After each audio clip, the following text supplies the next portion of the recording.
4, 3. And we are back, folks, here on the Michigan Insider, Sports Talk 1050, WTKA, online at WTKA.com. Sam Webb, Ira Weintraub on the other side, and it is time for the MGoBlog Roundtable, where we break down the latest and the greatest in Michigan football, basketball, and recruiting. Yesterday was like it was the recruiting holiday, right? Recruiting Christmas. It was everything that you work all year for from a coverage standpoint. Certainly the coaches and the programs work for the most part over the span of a couple of years trying to put together a class. Michigan uh, finished strong with a couple of high profile prospects. Joining me to break that down like they do every single week is the crew from MGoBlog, starting off with Brian Cook. Brian, good morning. How are you? I'm well. Seth Fisher, welcome back. Thank you. And Craig Ross, how are you today? I'm doing fine. Brief shout out to Alan Jackson from Southfield, who listens to this show and ended up sitting next to me at basketball last week. A really smart sports fan. It was a pleasure to have him come down and then introduce himself and talk sports with me. So it's a big Okay. deal. All right, so let's broad brush it first. Just starting with you, Brian. Your broad strokes, your reaction to Michigan's recruiting class. What stands out to you about it? Who do you like the most? Who are you looking forward to seeing? What do you think? Well, it's not a class that is where Michigan has historically been. No top 100 recruits. So, I mean, you're trying to add Nichols Harbor in the late signing period, which would give the class a high profile guy. And I think JJ McCarthy's and Donovan Edwards are good to have, but they've filled it out with a number of guys who I think are high upside folks, especially once you consider the fact that you have a couple guys who are transfers who have longer time frames, so you can plug holes in ways that you can't previously. So I think there's a lot of turnover in with the recruiting coordinator, both coordinators, offensive and defensive, and then Jim Harbaugh's flirtation with the Vikings that kind of made Michigan. It made it difficult for Michigan to follow up on their playoff appearance last year. And I think you're seeing in the 24 class that was a bit of a one-off because they've already got 3 guys in the top 200 committed. They already got Jaden Davis, who's going to be, well, they haven't got him, but they're presumably going to get Jaden Davis. And then he'll be that quarterback centerpiece for the 24 class that'll allow you to really point to someone who's going to drive that class forward. So I feel like this is a little bit of a disappointment overall, but it's a blip that you can recover from, especially when Michigan's able to do what they're doing in the portal right now. Seth? Yeah, it's a little unfortunate the swings of like Michigan did a couple things to themselves, as Brian mentioned, but it was a little unfortunate that like this is the year that they're in the playoffs for the second time in a row. There's no guarantee they're going to keep making the playoffs and beating Ohio State every single year. And normally that would have had a bigger payoff, but Harbaugh's flirtation and staff changes were one thing. The other thing that this year really that shaped the recruiting cycle this year was NIL. And this was a new thing that Michigan, I said on the previous segment, Michigan was just not going to be good at this. They did not have a setup for it. They didn't know how they're going to. They have a lot of different people inside the program who have a lot of thoughts on how it should be run. And other schools already had these setups and already were used to having these conversations. And it was a big piece that Michigan was missing that we saw. Now, that wasn't the only reason. I think people take that too seriously. And I don't think NIL is the best way to recruit. As you saw, Michigan State's and Notre Dame's classes got raided because some guys that they had in the classes who were there for the money, somebody else can offer you money too. Someone else can. It's a very fungible thing, money. So that I don't think that was I think that was they were working with what they had. It was unfortunate that they didn't have this success a few years ago where it would have really paid off more, I think, than this year when NIL was really the bigger story. But it's kind of a one-year thing. I don't think that Michigan is going to be stuck recruiting the way that they're at the level they're recruiting. And also there was just some luck. Like Dante Moore, when he signed with UCLA, I think everyone Michigan fans should have been like, oh, Okay, well, that guy wanted to play right away. Well, he wasn't going to start at Michigan as a true freshman next year. So, like, that's why we didn't get that guy. And I think, sometimes you're lucky. You have a JJ or a Will Johnson, who's like a son of your, one of your program guys, who was like there to build your class around, and they just didn't have that guy this year. Yeah, I feel a little differently about this. One, I'm not sure this is a disappointing class or not, as a person who doesn't necessarily believe in recruiting ratings, because I think recruiting ratings tend to reflect more of the floor and not the ceiling of a player. And I think Michigan has made a decision to look more at ceilings than floors, and just look at who they think can improve, who they can develop, and who fits in the program. And I think that's something that is doable. I think John Beeline did it in basketball, where I think one would think it's even more difficult. And so I think this particular recruiting class and the portal class that they've recruited is going to be more of what the future looks like. I just don't see Michigan going out and saying, we're going to recruit you and give you six figures in your bank account on the day you sign your letter of intent. I don't think that's happening. Do I think that's happening other places? Yes, I do. And I just don't see Michigan playing that game, at least right now, given the current structures. So I think what you're going to see more of Michigan doing is trying to get the highly regarded guys, to the extent they can, to the extent their legacies or their historically this is a place that they wanted to go as kids, or there's something else. But I don't see. I don't see this as a one-off class. I see this as what's going to be more typical over the next few years, absent some change in the structure of college football. So I do think I do think there's a good chance it's an anomaly for a couple of reasons. I agree with what Seth said. I think Michigan they were not experienced in the money game for obvious reasons, whereas a lot of the schools they're competing with who are and were able to mainline and mainstream what they have been doing below board for a long time. I don't think Michigan concedes the entire field, though, when it Oh, of comes to course not. when it comes to NIL, because you can't, because NIL is a consideration for every prospect. I think what they're gonna do moving forward is they're going to establish a relationship with a collective or some collectives that really, I think, establish a baseline for what prospects can expect from it as far as earnings are concerned coming in. You like at Michigan State, for instance, you got a collective attached where every student athlete is going to get a certain stipend for services provided on a yearly basis. You get enough of those deals in place, you have established now. I know I'm going to make this. I know I'm going to make this amount of money coming in. Then you further lay out the blueprint for financial success through NIL. I think once you have a formal relationship with some of these collectives, I think once you start to see, not with numbers, but just with reporting, I think when you start to see some of these deals that and some of the successes that we see across the athletic department become more understood as well, it allows coaches to then go out and not say, "Hey, you get 500,000 for coming in," but it does allow them to say, "Hey, you know what?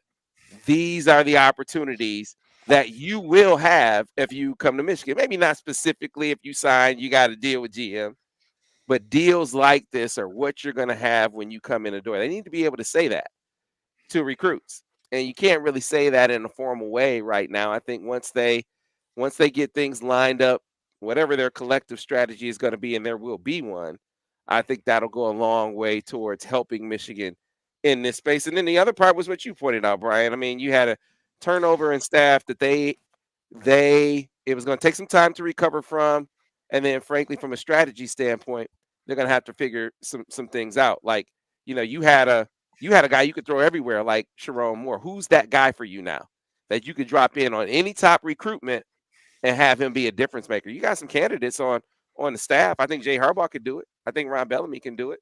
And then from a recruiting department standpoint, who do you have as a relationship person that can do what Courtney Morgan was doing? I think Denard is a candidate for that. Can you utilize them like that? So there's some strategic things that they can do as well to sort of help them in their efforts, Brian.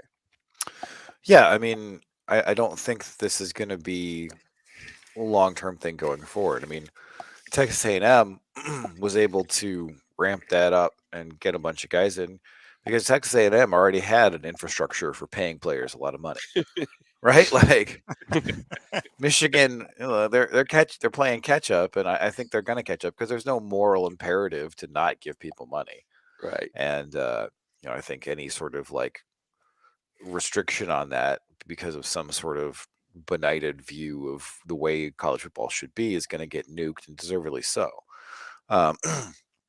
But you don't want to go full Texas A&M, it appears, because they got 25 guys in the portal and they went 5-7 this year. And so there's got to be a middle ground between like we want you because and you want to come here because we're paying you the most money and that's the only reason you want to be here. So, but to get Jaden Davis, Michigan's recruiting against teams that are going to put money on the table, and yeah, it seems like he wants to come here, but you're going to have to pony up some money. It's a disrespect if you don't at this point, beyond all the other reasons that money is important and good for people to have.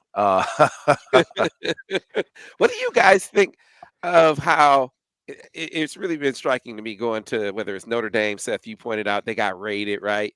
You go to you go to Oklahoma's site because they were one of the teams raiding and they had been complaining about NIL. You go to Oregon, they lose Dante Moore. You aren't losing Dante Moore because of NIL. You aren't, but of course they're talking over there. It's everywhere you go. They aren't satisfied with NIL. It's the craziest thing in the world. You would think that Michigan would have a monopoly on that, but every program, every fan base is complaining about NIL, even the ones that you think are successful at it. Ohio State's mad about it. There's a guy who's calling it socialism, which is hilarious because it's the most capitalist thing ever. But it's what that's the point. It's the most capitalist thing ever. It's a job market. And now we're finally realizing, we're finally establishing the fact that this has always been a job market. We're asking for their labor. Where do you find it when you're out of college and you have some skills and you have some abilities and you're looking for a job? People offer you money, and that's a consideration. It's not the only consideration, but if there's one job offering $50,000 a year and one job offering $150,000 a year, that's not that hard of a decision. You're willing to make some concessions in other places because the money is better and you can do things with money. So as long as Michigan can get themselves to the point where if Florida's like, oh, we're going to offer you this much, and Michigan's not that far off, right? No one says exactly what they're offering. You can't really trust matching, but it's just a market. It's just a job market. What was new this year, it was just such a new market that people didn't know how to act. That parents didn't have a lot of experience having these conversations, and then they had to have them, and so then they turn to people who they think can help them have these conversations. Then they're trying to do the best they can because they're helping somebody out. The programs didn't know how to have these conversations. It's a new market that everybody's trying to figure out. Michigan was behind the curve because they hadn't had these kinds of conversations before. They hadn't done these recruitments before, so they'll figure it out. It, like you said, they're getting their ducks in a line. They're getting their things organized. I don't know if you guys are uncomfortable with how it's going to be. I just feel like I just hope it shakes out faster. Well, part of the problem is we don't really know what the market is. Now, maybe Sam does. No, I don't. But I mean, this is a market that we don't know what it is or even can't even begin to understand. And part of the issue is as Sam or Brian pointed out, every school is complaining. or every fan base is complaining, oh, we're just not paying guys enough. We're just not into PFP or NIL, depending what you want to call it, enough. When everyone is making the same complaint, we really just don't understand what the marketplace is. And if you understood the marketplace, then maybe you'd have a greater ability to analyze. But and like I say, is Michigan in for NIL? Sure they are. Sure they are. Where that means, hey, you can work and use your name, image, likeness, whether that work is just having your picture taken or something else. And and uh, and Michigan's all in for that. Are they in for pay for play? I don't see it. I don't see them. I don't see Ward Manuel going that way, or thinking that that's a way Michigan should go. And now you may not like it. You may think that's wrong. You may feel that violates certain capitalist norms. I don't know, but I just don't see Michigan going there in the short term. I think Brian raised this point a Mhm. moment ago, and you can expand upon it, Brian. But if you traffic in prospects to the point where your roster is comprised of all guys who you paid to come, there's a lot of volatility in that. There's a lot of roster volatility in Yeah. that because if something goes wrong, right? If they don't get the playing time that they were looking to get, there's so many factors that could affect their standing at or their desire to be at that school. If it was just about how much they got paid to go there, and it's so easy to leave, I think that's a recipe for 25 players in the department. Look at the teams with teens and in the 20s in the portal, and they're all in the South. You think they play a certain way in the NIL space, and it's not very. And also, not surprisingly, most of them aren't successful. So, I mean, there has to be, to your point, Brian, a middle ground here. That's what Michigan has to find. Yeah, I mean, there's got to be some attraction to the actual school and coach and program, right? Right. Like, you go to Jimbo Fisher and he's just screaming at you 24 hours a day, and now you can transfer all the time. One thing I don't get is how JT Daniels is transferring from like the fourth time. It's there's an exemption, but it's a one-time exemption. So how is JT Daniels transferring to Rice and not losing a year of eligibility? That's something that I think should be enforced. Is like once you've already moved, like that's it. That's a year of eligibility. And I know that would hurt Michigan for Yabioki, but like there's got to be some sort of leveling Well, off here. Oki is a grad transfer, though, remember, and grad Oh, that's transfers true. have always been treated somewhat differently by the NCAA, and I would say legitimately so. So I'm not sure Oki falls in that basket. I guess that's what JT Daniels did. He must have graduated 3 times. Yeah. He's got a lot of degrees, that guy. Hey man, hey. So I sort of took us off on a tangent there. I just, like I said, I don't think they've conceded that space. I just think they've obviously been more deliberate in their pacing on it, and in the grand scheme of things, especially if it works out like this, like the portal has. If they recover in NIL the way they recovered in the portal, oh my! Because let's get specific on that for a minute on the players they got in the portal. Plug and play, Brian. Plug and play. They got a series of, other than Tuttle, but everyone else is, you can point to them. That guy's probably going to start or get significant playing time next year. Well, I mean, I think Hinton is a question mark because he's been in and out of the lineup for Stanford. He's been injured. He hasn't been graded out well at Pro Football Focus. Everybody else, pretty much, yeah. Like Barner is probably going to be your number one inline guy next year. Nugent, I think, just walks into the starting center job, and Henderson will play somewhere. He was possibly going to be a first-round pick in this draft. And then Stewart, his pass rush grades at Pro Football Focus are off the charts for a guy who was playing as a true freshman and as a true sophomore. And his numbers dropped off a lot this year, but his grade did not.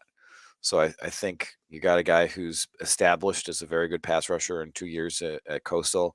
I think that translates. And then Hausman may or may not start, depending on if Michigan gets Mike Barrett back. But yeah, these guys are plugging holes, and really the last one left is corner. Like if you lose Turner and Green to the draft, and I think there are some rumbles that that's the way it's heading, then you just need to plug a corner in, and it's a little bit odd because Michigan hopped on all these guys, and they've been very successful in the portal. And there's some guys out there. There's Fentrell Cypress. There's Denver Harris, Tony Grimes, and Storm Duck out of UNC. There's a lot of guys who are established good college corners, and you'd think that one of them would look at this roster and be like, I can be the last piece for a team that's probably going to be contending for a playoff spot next year as well. I mean, to me, that says, Brian, that Michigan isn't sure yet about what their corner situation is. Now, they did get Jair Hill yesterday, who I heard Sam's interview with the coach, and the coach thinks he's the second coming of Charles Woodson, more or less. He said Desmond. Desmond, I know. So yeah, I mean, if that's the case, well, okay, we got another Will Johnson on our hands, and that's great. And but the fact that they weren't more active in the portal vis-a-vis corner really does seem to imply to me that it's unclear as to what's going on with Green and Turner. Yep. So, and in terms of the other guys, it isn't, the one quibble I have is it isn't clear to me that Nugent walks in and is the starting center. I mean, my guess is that he's still going to have to compete with Raheem Anderson and Crippen. Yeah. I mean, I suspect that's still a battle because I believe that Michigan likes the guys they have at center. So if Crippen wins that job, Crippen's going to win a Remington. Because that's that's a really good center. I'm not counting it out because they like Crippen. He's been around. He took a red shirt this year, but they were getting him ready to start if they didn't get Olu. So, I mean, I could see that, but like if Crippen wins that job, LFG, like that means he's really good and going to be really good for the next 3 years. Isn't it, to me, that's kind of the point, though, right? Think about the window they're in. You got JJ McCarthy probably for another year. You got Donovan Edwards probably for another year.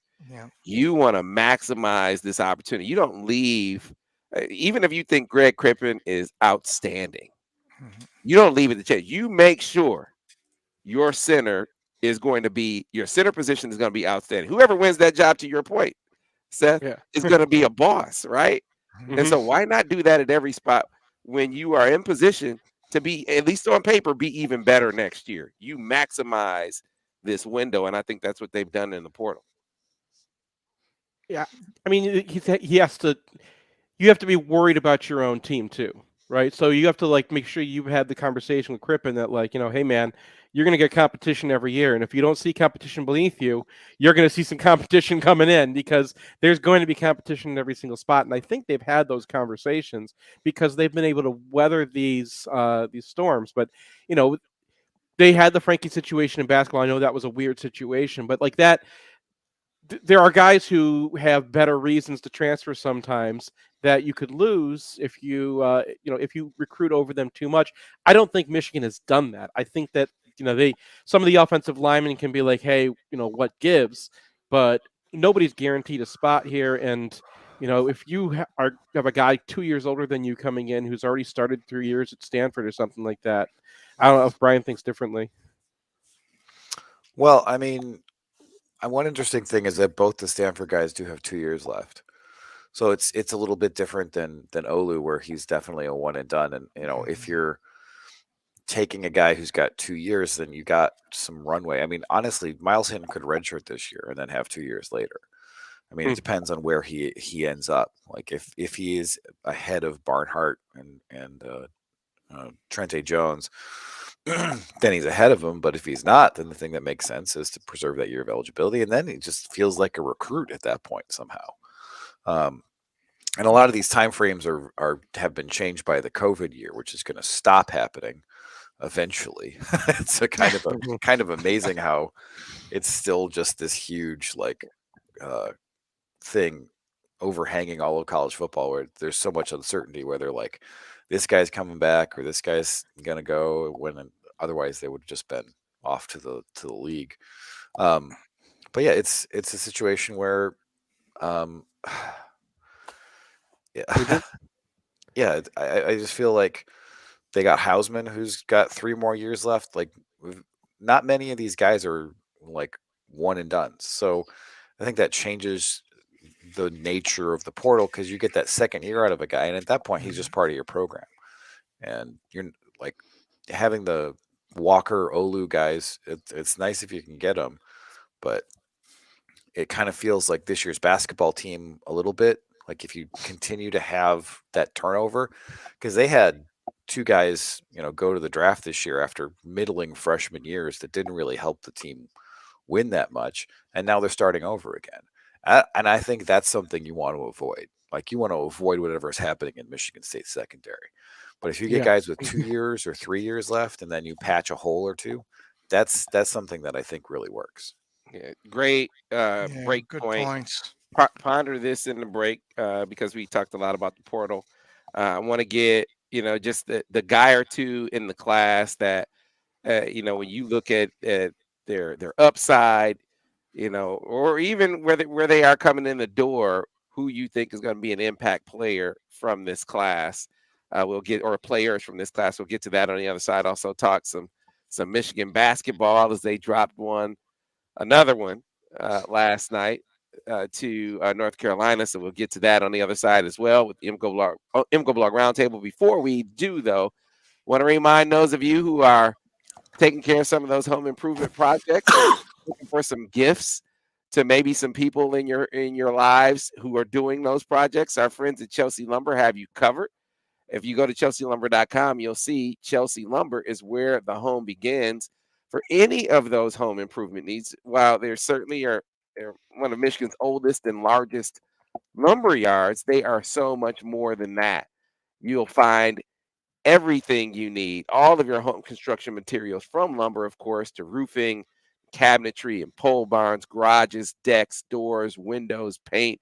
Then you get into that area where you're talking about great gift ideas too, tools, work clothes, boots, and everything in between. You can find all of that at Chelsea Lumber, where the home begins. You can find them at chelsealumber.com or any of their 3 locations to serve you in Chelsea, Saline, and Bridgewater. More MGoBlog Roundtable on the other side here on the Michigan Insider on Sports Talk 1050 WTKA. The Ticket. And we are clear on radio. Yeah, Craig, I think I can't remember which one of you said, but there is some uncertainty about what DJ and Green are going to do. Yeah, and I don't think they. I know there was some talk about Cypress coming in. I think maybe there's some initial interest, but I just don't think that they. I just don't think that they viewed him as a guy that they liked as much as maybe the rankings do. Okay. He's also only looked at places that are like warm. He's gone to FSU. He's gone to UCLA. He's looking at Florida. Like anyone Cypress is looking at is warmer than Virginia. He just might not want snow. Yeah, that could be. Wait till tomorrow. You want no snow too. How much credence do you give that interview that Corum did, where he said he's 50-50 on returning? I give it a lot of credence. I think that he. Did I say this last week? He is not giving an indication of his plan to leave. It is still up in the air. I mean, I guess maybe it was news that it was 50-50, but I don't think that he was just blowing smoke in that regard. I hope that doesn't affect their advice. I think the best advice to him, and I say this trying to be unselfish, selfishly, come back. Right? Yeah. You want him to come back to Michigan. Sam. Shut up, Sam. Don't do it, Sam. Well, he should go. He should go. If Michigan can come up with a package like that matches where he's what you get next year in the NFL as a 3rd or 4th round pick, like, is that really going to be a bad financial decision? I guess you get more certainty with the length of the NFL contract. Yeah. But yeah, I'm just saying Michigan, like, this is where they really could shine in NIL is player retention. I think that Yeah. like they're not, the conversations with recruits and stuff like that. I think it's a much bigger gamble when you got a guy on campus like Blake Corum, who probably not going to have a very long NFL career just because his size is a limiting factor there, and they go through running back so fast. They dump you with the first sign of a little injury or something. So maybe they can make a pitch to him that has like a little bit more longevity to it or like more family security to him. Like, hey, we know you're going to have an NFL career. If you lose an NFL year to playing for us, then we're going to make sure that you're taken care of for a lot of years afterwards, like the NFL would. They Back should on be able radio to have in 1 something minute. like that. 1 minute. Yeah, Yeah, I I don't. think it's situational. I think it makes like a lot of sense for a guy like DJ Turner to come back because DJ Turner can significantly improve his stock Yeah. Mhm. if he comes back. I just don't think Blake can improve his stock coming No, back. probably not. But like, Yeah, there are it's- reasons to come back to Michigan that are not Mm. financial, right? sure. Yeah, And sure. if Sure. he feels that and the financial package is relatively similar, I mean, that's a different ballgame than like I get paid it's nothing. it's a completely legitimate point that he's right now, from my view and from looking around, looks like the number 2 running back in the draft. I would have him as number 1, but the That's not where he's ranked, though. he's ranked number 2 yesterday behind Bijan Robinson. Back in The about guy- 10 Okay. seconds, guys. Yeah, Then I'll punch you back. and so I personally, if I was drafting, I would take Corum over Robinson, but that's not how the NFL people view him. So I mean, that's hard for him. When if that's true, if you're the number 2 guy, Coming back on running radio here, backs. guys. Coming back in 5, 4, 3. And we are back, folks, here on the Michigan Insider Sports Talk 1050 WTKA online at WTK.com. Back with the MGoBlog Roundtable crew. So ask you guys to ponder during the break, who in this class do you look at as, hey, man, I expect that guy to be an impact guy, or I think he has a chance to be a really big-time player for Michigan. Do you see any guy like that? I mean, who do you point to, Brian? I like Kendrick Bell. I mean, he's got the bloodlines. He's taller than his brother. He's 6'3". I don't know if he's going to be a quarterback. They're going to give him a shot there. I would hope he works out as a quarterback because his mobility, his ability to break the pocket and hit deep downfield. I think we've seen with JJ this year, and this is where a lot of NFL quarterbacks are going. Is like you need to have that mobility in modern football, and he definitely brings that. Failing that, 6'3" brother of Ronnie Bell, throw him at wide receiver and see what happens, right? But yeah, he's ranked in the 800s, and that's like a 400 spot improvement on Ronnie Bell. So he's going to be 50% better than Ronnie Bell. I like that take. I mean, that would be probably the first one I would look at also. I'm very curious about running back. Given that there's a chance Corum will be gone at the end of this year, a reasonable chance, given that we probably only have one more year of Donovan Edwards. It would seem like this would have been a good year to bring a running back in, yet they didn't seem super aggressive along those lines. Now, I don't know if you guys have looked at any of Benjamin Hall's tape. I liked his tape, from his junior year, but then he didn't play this year, or he played very little. And, the little bit he played, the tape still looks good to me. So I'm a little confused by why he wasn't playing, and I'm a little confused by why he was evaluated at such a low level by the recruiting folks. But He's but getting played over. I mean, he's on a yeah. team with like a whole bunch of dudes. They got like a junior coming Mhm. up who's like super fast. Like Benjamin Hall, he's not a bad. I mean, it's not like what was it Kurt something that we Kurt had Taylor. like Kurt Taylor. Yeah, where it's just Mhm. like okay, we're just throwing a flyer out because this guy loves Yeah. Michigan. I think that he's a player. I don't know why he was the guy that they like zoomed in on and was just like Early. yeah. Yeah, I mean, like sometimes, like I trust this staff because they found Hassan Haskins too, right? Yeah. They sometimes they can just scout a dude, but I didn't see anything in Hall's tape to be like, okay, we need to get this guy in the class now, and make sure that he's our guy. Maybe they did. They do with Cole Cabana, who I think you put on a little weight Oh, on I him. forgot. Yeah, Cabana. Yeah. Is he really a running back, or is he more of a sort of a slot receiver running back? He's fast as hell. I mean, the guy But can run. I think I he mean, showed this year that that you can kind of run the football too. He's definitely more Donovan than Blake. yeah. And he's not, I wouldn't call him the physical runner uh, that Donovan showed himself to be Mhm. in high school. So I want to qualify the comparison. I'm just talking about the duality of who he is. He can really catch the football. He has that gear. Yeah, for Might be the sure. fastest guy on the team Mhm. walking in the door for next year. But he also showed. I mean, he put on a lot of muscle. He showed he's willing to stick his nose in there. So he'll run between the tackles. But I think the Benjamin Hall piece was that was the thunder to the lightning, or at least that's how they were Mhm. positioning it in recruiting. He was like, Mhm. when we remember when Hassan Haskins left, there was this big question: who's gonna be the big physical back? And I remember Blake kind of feeling a certain kind of way about it. He said, "Well, look, I can do that. And I just wasn't Uh, asked to because we had Hassan, right?" But Well, I and he think it was did, this right? reaction. I think the And reaction yeah, was we got to find yeah, that on the team, right? So you saw the experiment with Khalil Mullings really start to take off, and then they were like, we got to find that in recruiting, and I think that mhm, lent itself to going at Benjamin Hall when they did. Now, you can see here late they did try to go in on other running backs, Darius Taylor, for mhm. instance. So I think they looked at the running back recruiting. They looked at the possibility of Blake leaving as well, and saw the need to maybe add another guy. They just weren't able to.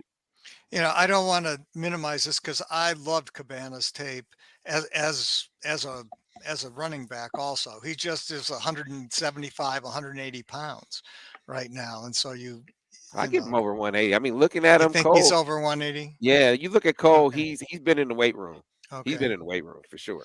But yeah, his tape is phenomenal. But and I include phenomenal as being a running back. I mean, he has vision, he has speed, he can break a tackle. So So who would your guy? Did you pick a guy there? Seth, you picked a guy yet? Me? No. I mean, the whole class is upside, so you could just throw a yeah, dart at this class and be like, "Oh, Mirakua, he's gonna, outplay his ranking because his ranking is like nothing." One of the guys that I think that just people aren't talking enough about is Hayden Moore. That was a linebacker they picked up really late. They flipped him from Nebraska. He's a guy that I think that Michigan really wanted before, and just kind of committed to Nebraska quickly, and then uh, things opened up because they lost Scott Frost, and Michigan was like just immediately on that. I also found it really interesting that Texas A&M was jumping in late, and you know Brian joked yesterday like, yeah, well they need linebackers because they have 25 guys in the portal, but like Texas A&M isn't just going to be jumping in on on any guy. Like they've done their homework. They know he's definitely not what he's ranked down in the Kendrick Bell range. Like that's not where that guy should be. He's fast. He got a gazillion tackles at Aurora, Colorado, which is like I think the fifth largest Aurora in the 247 database as far as high schools. So like that's not a school that like a lot of people are going out and looking at, and that's where you can find some of these guys. And then there's a whole bunch of guys with really high ceilings from Ohio that they looked at. Breon Ishmael could turn into a real edge. Like you got to build that guy. Um, they just there's a lot of players in this class that like unwrap them in 2 years, and they're ranked pretty lowly right now. So finding one dude is kind of difficult. For me, there are two guys that I look at, which is really tough. But I think they're the two guys that are going to outperform their ranking the most. Jair Hill, who I know is a top 247 guy, but I think he's a top 50 talent. I think Jair is that dude. I think you put 10 pounds on him. You put him in a scheme where I I just don't know that how intricate, how elaborate they've been. It's different from Will Johnson, who has been around pros for so Hmm. long and really from a film study standpoint and coverage understanding standpoint. He was just ahead of the curve, and he's an early enrollee. I didn't think those things lend themselves to Will hitting the ground running and being faster in his ascent as a player. The other one is Jason Hewlett. I think, like Jair, I think he's a freaky, twitchy athlete, and I think Jason Hewlett is going to be a guy who you look at in a couple of years and you're like, man, he's 6'4", he's long, he's athletic. We were talking to him last night. I didn't realize he's also stand out on the basketball floor. Man, that's a guy that they down the stretch they got. And I think we're gonna the folks in Ohio are gonna look at, like, you remember how they looked at Jake Ryan and was like, man, how did that guy get past Ohio State? I think they're gonna be doing the same thing with Jason Hewlett in a few years. Where's he gonna play? Do we even have any idea like what they're gonna do with him? So be edge, linebacker. I think you see where his body kind of takes him, but he talked about in that range, maybe saying, I don't know exactly where he's going to wind up, because he's even been on offense in high school. He's lined up all over the place. And he said as much last night. He's such a good athlete, though, that I think he's one of those X factors on defense that you can have be an edge guy that can rush the passer, that can drop in coverage, that can play the run. I'm trying to think of a guy like him. The closest guy physically to him in the defense right now is Junior Colson to me. But I haven't heard any designs on playing him as an inside backer. Everything I've heard sounds like they want to play him on the edge. The one underrated guy for me, even though he's rated fairly highly, but I'm going to gamble on him being an NFL player, is Evan Link. That guy, he can play. He's going to be a starter here, and he's going to be a really, really good football player in the Big Ten, and he's going to get drafted by somebody. He's good. A lot of these guys, they sort of came at us fast, so I haven't had a chance to look at tape from everyone yet, or even close. But well, watch Hewlett. If you haven't watched Jair's tape, go watch. I haven't. His tape's amazing. Jair, I'm a little worried because he played free safety in high school. So, I don't know if he can, walk in and play cornerback this year. Yeah. And if that's his expectation, then he's going to have a little expectation adjustment. Because like you said, even if Jair, I think he's enrolling early, but, even that, Will Johnson was as prepped as a cornerback can be. And right. Michigan's got a very complicated system. And it took Will Johnson over half the season to win that job and to be comfortable in it. And he was making mistakes in coverage, at the midpoint of the season, because it's such a complicated defense. They run a lot of coverages. It's not like we're not a normal college defense that has we're a cover two and then we run some other thing, right? They play man, they play cover two, they play switch, they play Saban system, they play some quarters. They do everything. And when you play an NFL level defense like that, your secondary has to learn a lot. Now, in the future, they hold on to Jair and they develop him. I agree with Sam, because one of the things you do with those defenses is you have guys who can play a lot of different things, and you can play Jair at free safety sometime and then roll him down to cornerback, then roll him down to nickel. And it's a thing that they want to do with Johnson as well. If they can start building a secondary with talent like that, then man, it's going to be it's going to be a generational secondary. Yeah, I think my point. You just hammered my point home. I don't know that it'll be as quick. Matter of fact, I would predict for it not to be as quick with Jair as it was with Will. But in the long run, I think he's going to be a dude, man. I mean, he is immensely talented. I got to get your basketball takes, guys. Non-conference out of the way, and they didn't get a single. They didn't get a single quality victory, Brian. So it makes the margin for error slim, if there's any at all, in Big Ten play. Well, yeah, and they lose those 3 games by a total of 10 points, right? So, I mean, they had their opportunities in all those games, and they just couldn't take it. And, there's just plays here and there that kind of remind you that most of this team is very young. And there's the flyby that Doug has on the 3-pointer that goes in, and it's an and one. And you're just like, well, yeah, that's a freshman play. And Michigan has a lot of guys making freshman plays. But, you saw Kobe Buffkin have a really good game last night. You see Jet Howard still performing well. And then, I mean, we got to be honest, like, Hunter Dickinson got stuffed in a trash can last night. And it's hard for Michigan to win when their best player puts up, 6, 8 points, and the opposing center goes off for 20, 26, 28. So, I mean, seems like there's kind of something going on with him. He's not performing up to his usual standard. He hasn't really improved defensively at all. And you combine that with Jet, who is improving defensively, but still has a long way to go. And, a freshman point guard, and then a guy who's a sophomore, but is a very young sophomore in Kobe Buffkin. And you can see them getting better and you can see them improving, but they really, I think, needed one of those 3 games. And they just kind of came out short in all of them for various reasons. I feel like they'll probably be pretty decent by the end of the year, but they've really dug themselves a hole. Yeah, that seems really right to me. I mean, it's interesting. Hunter, I think his best game was against Schwebe, who was the player of the year last year, right? But he had a terrible game last year against Bakat when he was in foul trouble in that game, and in this game he shot the ball poorly early, and Well, I mean, the and, thing that really bothers you go is, ahead. he gets his first opportunity on the block and he just puts up a jumper. Like, he's Yeah, not even making making a him move. Yeah, work.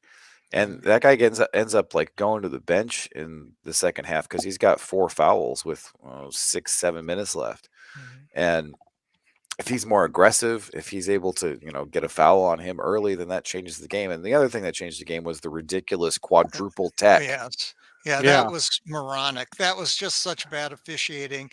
And the game sort of turned there. And it was right after it's curious to me. Hubert Davis goes off on a play that was, Yeah, I couldn't believe that he didn't get teed up there. Like, yeah. Yeah. that He's was running down the court, cursing at the ref, going up and down. Nothing happens. And he was wrong aside from that about the play.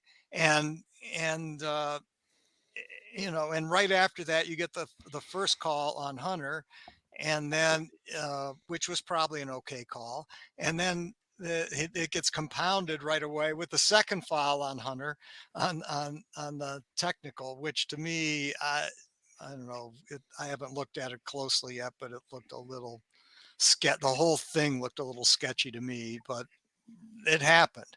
And so now Hunter's got 2 fouls and he's already not playing as aggressively as he should. I think that's right.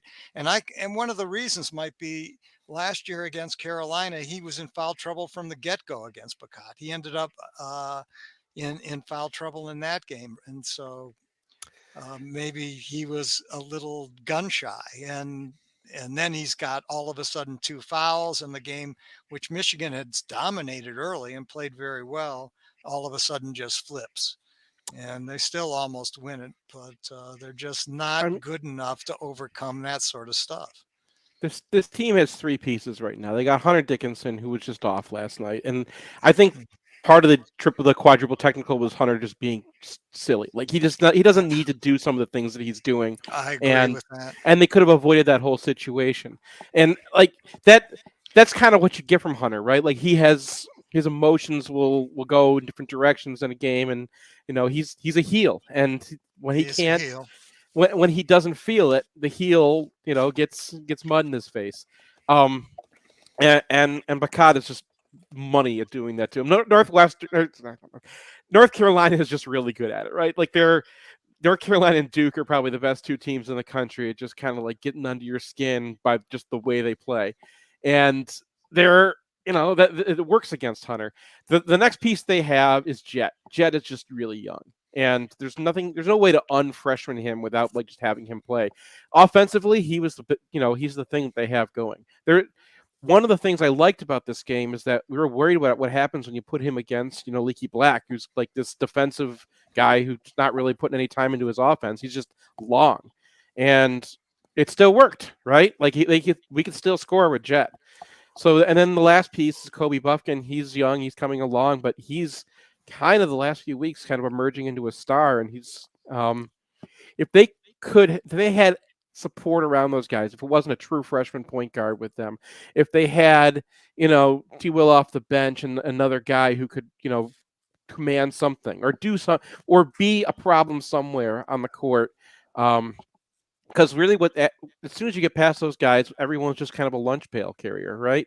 They don't have two more dudes who can really kind of affect the game or come in off the bench and really change the way the game's going. So what happens is, as soon as you lose one of your guys for whatever reason, then you got nothing. There was a lot of criticism online about T. Will, but T. Will is completely talk about stuffing someone into a trash can. T. Will beat up on Nance last night. Nance did nothing, and Nance was in foul trouble. And T. Will was a leading rebounder in this game. I think he ended up with 11 rebounds, and Nance did 0, and he's mostly being checked by T. Will. So yeah, he didn't shoot the ball early. I think he missed his first 7 shots, but he did hit 2 threes down the stretch. It would be good if Michigan had a little more size next to Hunter, that's for sure. But it's just not something they have right now. So, last night to me was a little bit different and watching Hunter because it was him being off as opposed to them not getting him touches. I would he get like 7-8 shots against Lipscomb or something like that. Yeah. And I asked Phil about it. I said, you won the game. Maybe it's tighter than expected, or it was tighter than expected. But as you go back and look at it, Hunter only gets 8 or 9 shots. Your best player. How do you get him more looks? And he went into an analysis of floor spacing and saying they cannot get the paint unclogged right now, and that is a dilemma for them in getting him the ball with some operating room. And so how do they do that? Who develops around him that will allow them to do that? Maybe that's one of the reasons why he's settling for what he's settling for. I have a suggestion. And when you play your 2-man game, you either play it with Kobe and you play it with Jet, not with Doug. Because Kobe and Jet are going to be your best shooters out there, or even Joey Baker when he's in the game. And now you pass the ball inside out, and you've got the best 3 look imaginable, because that's the easiest 3 when you're square and the ball's coming from the center. And so, and if you do that with Doug, A, it's harder for Doug to get him the ball because of his size, and B, he's not who you really want shooting the 3. And so I would change their offense so your 2-man game evolves around Jet and Kobe into Hunter, and I think you'll see more space then. You get an endorser on the way out from Edward Ramirez. Says, thank you. Top pick and roll needs a shooter to be effective. Yeah. Giving Craig some love. I give you guys a ton of love because you bring such great analysis and commentary to the show. And you're my guys. I like talking to you on a weekly basis. So I appreciate it. It's been fantastic. Are we on next Thursday, Ira? Or is that no? This is the last Thursday of the year. This is the last Thursday of the year. So I want to take this opportunity to tell you fellas how much I appreciate you and how much I appreciate your contributions to the show on a weekly basis. Wouldn't be the same without you fellas. So have a happy and safe holiday. And I think I want to see all you guys out in Phoenix, right? Yeah, I'll be there. Yeah, I'll be there. Not me. I promised I would stay home. I made a dumb deal that I'll only go this year if we're going to the Rose Bowl. And God, is that killing me now? They're going to be going to LA. Can you go to LA? I think I might be going to LA. There you go. We'll see you in LA in a few weeks. So anyway, to the rest of you folks, we'll see you tomorrow here. No, we won't. We'll see you next Tuesday here on the Michigan Insider, and see you Saturday over at Fraser's Pub, as we'll have the next stop in the beer tour starting at 1 o'clock on Saturday. So I hope to see you there. See you then here on the Michigan Insider on Sports Talk 1050 WTK, The Ticket, the official voice of University of Michigan Sports Ann Arbor, a community.